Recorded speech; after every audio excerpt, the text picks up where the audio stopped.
one of the other pieces that I really like in here is the remediate security configurations.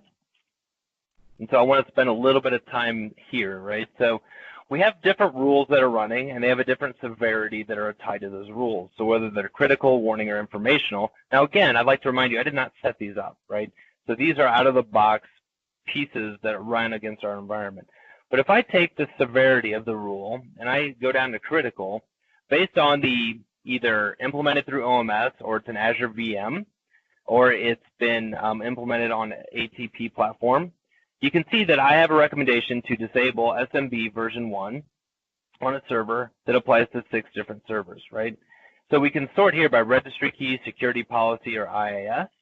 And the same is true here. So just because there's IIS running on the box, we can come down here and see what our critical severities are that are suggesting that we may not necessarily be aligned with the best security practice with what we have running in our environment. So a lot of folks tend to rely on their engineers to make these tweaks and changes, which is fine, but it's a good way to kind of true up against what we think we have in our environment and what we actually have running in our environment, right?